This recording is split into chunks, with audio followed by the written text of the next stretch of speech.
Good morning. My name is Leslie Williams, and I'm in San Diego, California right now. And I'm a target of what is known as organized stalking, which is also known as gang stalking. And you can tell what today's date is by taking a look at my cell phone here, July 7th, Saturday, 8:03 a.m. And the reason why I'm showing you a picture of my cell phone is because I want to be able to prove the date to you in reference to the statements that I'm going to make. Because a lot of the statements that I make in my video camera are for prediction purposes. In organized stalking campaigns, what they do is use anybody and everybody they can in the community to harass a target through multiple avenues, and to also entrap a target, bait a target, and they will even try to attempt to anchor a target into believing certain things so then they can take advantage of what the target believes. I'm in San Diego, California, and I'm subject to organized gang stalking along all of my routes. Now you can go to a YouTube channel. It's a pretty good YouTube channel. I've been becoming familiar with it since March. It's called Organized Stalking 3. I strongly suggest that you go to this YouTube channel and look at all of their videos. Now, I'm in San Diego, California, like I've already stated, and I've been here since August 8, 2011. And since that date, I have not engaged in one bit of any illegal activity whatsoever, okay? I can look you straight in the eye as a Christian and as a human being and tell you the truth about this fact.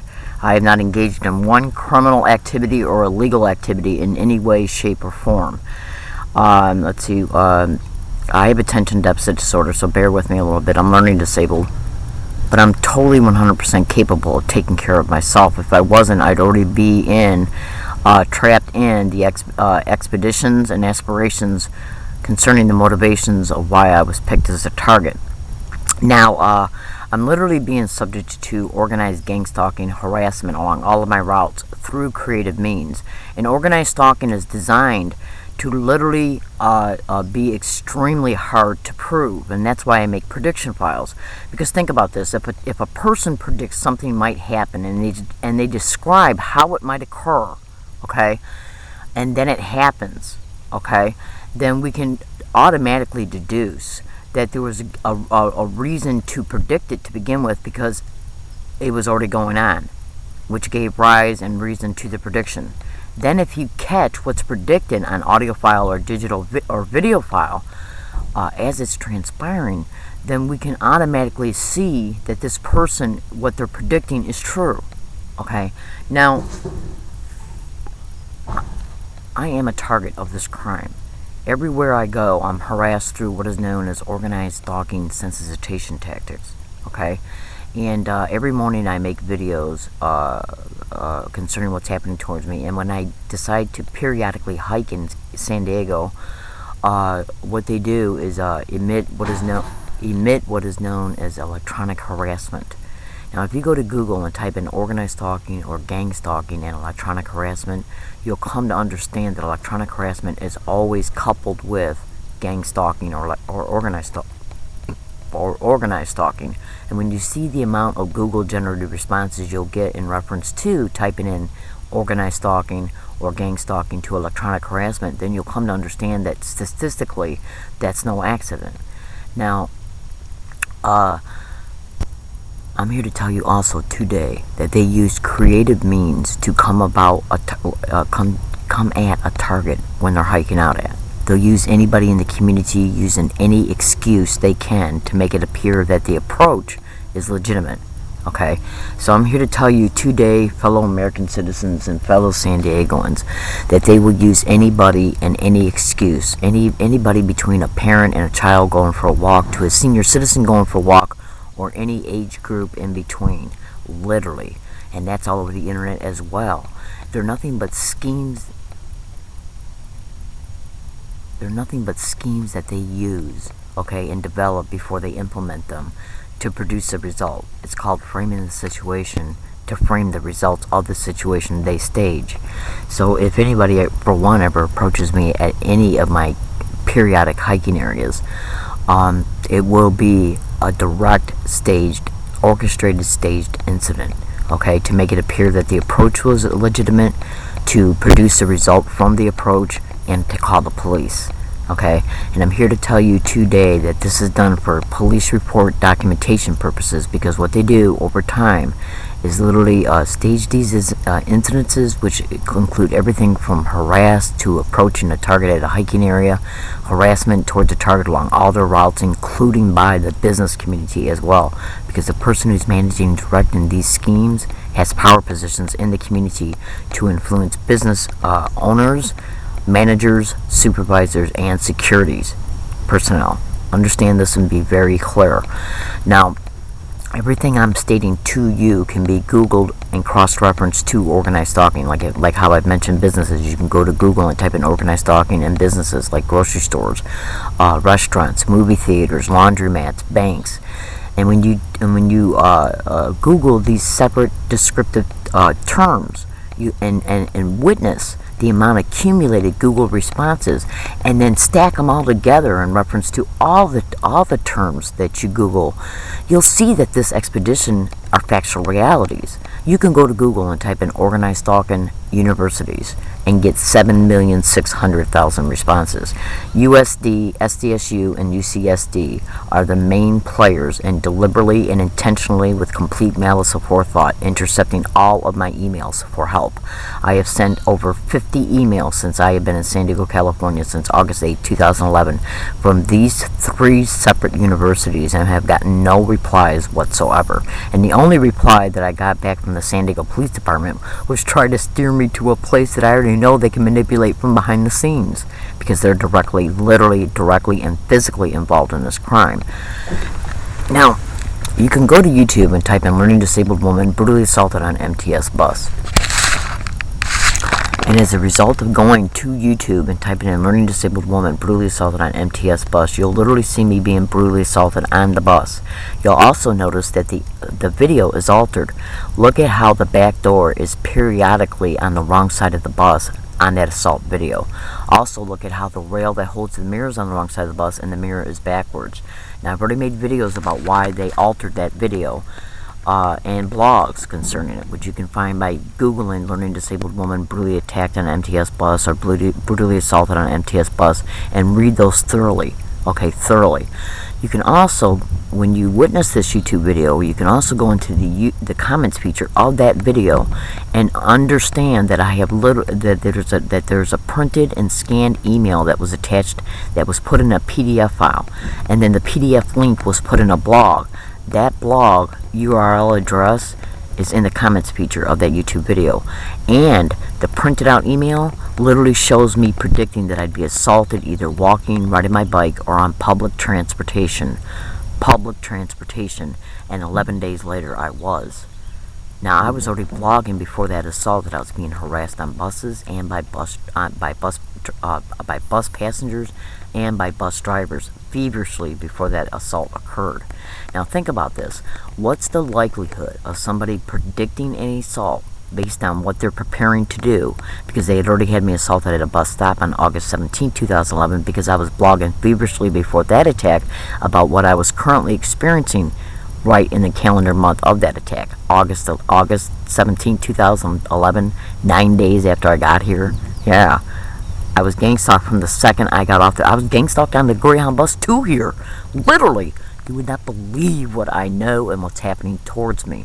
So think about this, though. So what I started doing was I continued to blog about everything that was happening to me between August 17th and October 10th on a fever scale, okay? And people were noticing my blogs and YouTube videos that started appearing in early December, because I discovered a data reader writer over at Walmart, which is a device that you can plug memory cards into and then upload videos. That was discovered in December, okay?